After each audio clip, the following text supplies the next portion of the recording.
तो भगवान समझ जाते कि इसके मन में कुछ प्रश्न है। तो नारद मुनि, हमको लग रहा है कि आप कुछ डाउट कर रहे हैं, लग रहा है कुछ तो मन में आपका चल रहा है, बताइए क्या प्रश्न है। तो पूछते हैं। तो जब उनसे पूछते हैं तो बोलते हैं कि ठीक है, कि इस संसार में इतने लोग कष्ट में जो भोग रहे हैं, तो आप उनको क्यों अपने धाम में नहीं बुला लेते। तो ठीक है, काम करो, जाओ, मैं तुमको ये टास्क दे रहा हूँ कि आप आज जिस भी व्यक्ति को लेके आएंगे मेरे पास, मैं कोई भेदभाव नहीं करूँगा, मैं कोई भेदभाव नहीं करूँगा, उसको सीधा भगवत धाम लेके आ जाऊँगा, कोई दूसरा और क्वालिफिकेशन हम नहीं चेक करेंगे। तो क्या करते हैं कि बोलते ठीक है, तो वो इस पृथ्वी पे आते हैं, नारद मुनि आते हैं, आके अलग अलग जगह पे जाते हैं, एक गांव से दूसरे गांव, एक गांव से दूसरे गांव, तीसरा गांव जाते रहते हैं। तो जब व्यक्ति से मिलते हैं कि अच्छा मैं नारद मुनि हूँ, भगवान के वहाँ से आया हूँ, पार्षद हूँ, आपको इस जन्म मृत्यु जड़ा व्याधि जो चक्र है इससे उद्धार करने के लिए मैं आया हूँ, चलिए मैं आपको भगवत धाम लेके जाता हूँ, आपको कोई कष्ट परेशानी नहीं होगा, है ना, इस संसार का कोई भी कष्ट आपको नहीं होगा, वहाँ पे रहेंगे आप, भगवान का भजन भक्ति में लगे रहेंगे और आपका चिन्मय शरीर मिलेगा, है ना।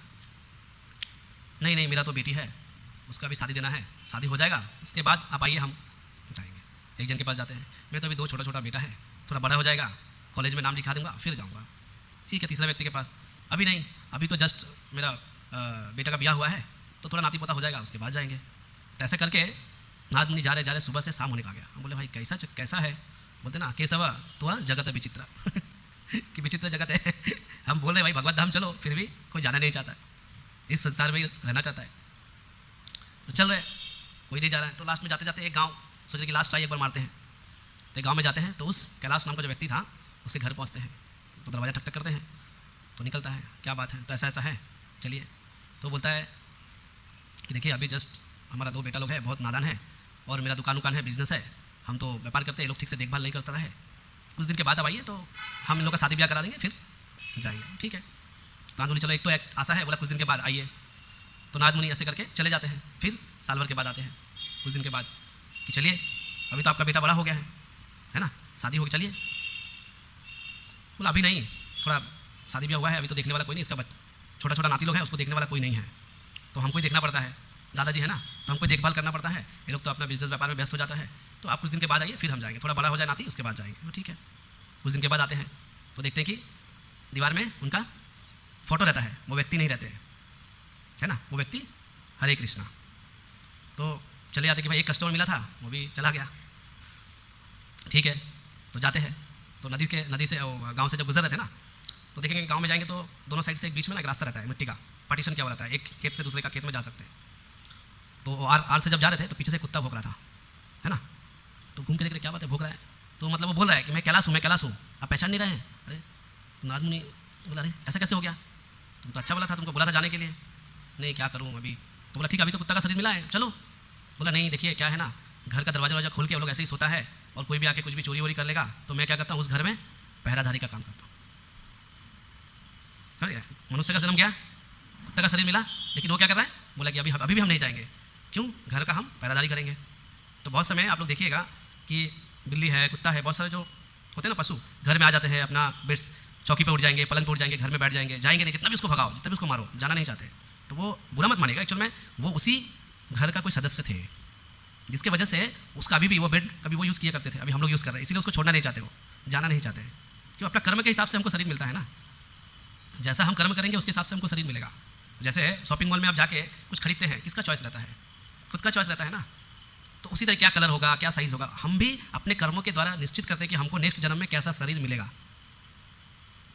क्यों, भगवान बोलते हैं यम यम व्यापी स्मरण भावे अंतकाले च मामेवं स्मरण मुक्ता कलेवरम, कि अंतकाल में जब मरने का समय आता है, उस समय हमको जो चीज़ का स्मृति आएगा, याद आएगा, वही हमको इस जगत में खींच के लेके आएगा।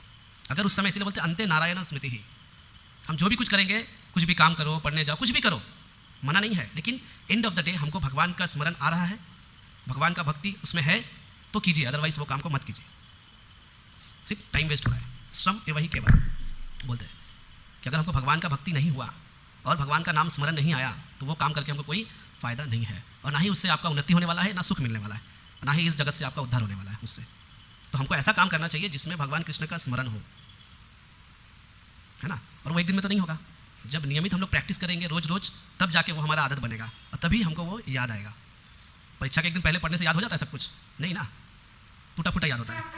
तो जो भक्ति है, भगवान का नाम भी इतना जल्दी थोड़ी ना तुरंत हमको भगवान का नाम याद आ जाएगा, इतना आसान नहीं है कि मरते वक्त तुरंत भगवान का नाम याद आ जाएगा, प्रैक्टिस करनी पड़ेगा उसके लिए रोज़। तो वैसे ही वो चला गया, तो बोला ठीक है कुछ दिन के बाद आइए। तो ऐसा करके कुछ दिन के बाद फिर भगवान नारद मुनि आते हैं, तो उस समय वो सांप बन जाता है, सांप, कुत्ता गायब हो गया, सांप, ऐसे करके बहुत सारा शरीर उसको मिलता है। तो बोलते हैं कि अच्छा ठीक है अभी तो चलो। बोले नहीं एक्चुअली अभी मैं क्या करता हूँ, उस समय तो घर का रखवाली कर रहा था, अभी मैं उनका जो संदूक है जहाँ पैसा रहता है ट्रेजरी, उसका रक्षा करता हूँ, उसके ऊपर बैठा रहता हूँ। क्यों, घर तो खुला रहता है, कोई भी आके चोरी कर लेगा, कुछ भी कर लेगा, ये लोग तो बच्चा लोग नादान है, कुछ पता नहीं, और कोई भी आके इतना धन संपत्ति इकट्ठा करके गया था मैं, ये लोग उसका देखभाल नहीं करता है, तो कोई भी उसको चुरा ना ले, इसके लिए मैं उसके ऊपर बैठ के रक्षा करता हूँ। तो नारद मुनि बोलते कि ठीक है बहुत हो गया, कुछ सबक सिखाना चाहिए। तो भगवान नारद मुनि क्या करते हैं, बोलते ठीक है तुम जिस संतान के लिए, जिस घर के लिए इतना कुछ कर रहे हो, क्या तुमको वो पहचानते हैं, जानते हैं, है ना, जानते हैं कि तुम उसका पिताजी है? नहीं ना, देखो तुम जिसके लिए कर रहे हो तुम्हारा क्या हाल करेंगे देखो।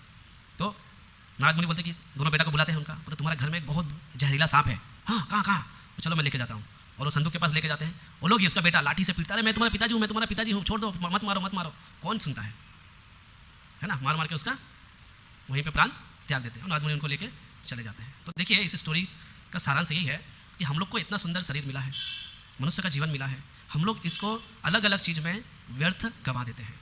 इस भौतिक जो इस चैप्टर में दिया हुआ ना कि हम भगवान का लीला हम लोग को श्रवण करना चाहिए, भगवान का कथा सुनना चाहिए, भगवान के मंदिर में जाना चाहिए, भगवान के विग्रह का सेवा करना चाहिए, ये सब छोड़ के हम लोग अपने अलग अलग नित्य कर्मों में लगे रहते हैं। जो है नित्य कर्म रोज का रेगुलर, लेकिन टेम्पररी है, परमानेंट तो नहीं है ना। क्योंकि देखिए पहले तो हमको ये समझना कि हम ये शरीर नहीं है, हम आत्मा है ना, तो हमको आत्मा के स्तर पे काम करना पड़ेगा, है ना। हम तो शरीर नहीं, हम आत्मा है। तो आत्मा के स्तर पे जब तक हम नहीं काम करेंगे, जब तक हम नहीं आएंगे, आत्मा कहाँ से, आध्यात्मिक से आता है, तो जब तक हम आध्यात्मिक कार्यकलाप नहीं करेंगे, एक्टिविटीज़ नहीं करेंगे, तब तक हम सुखी नहीं रह सकते। हम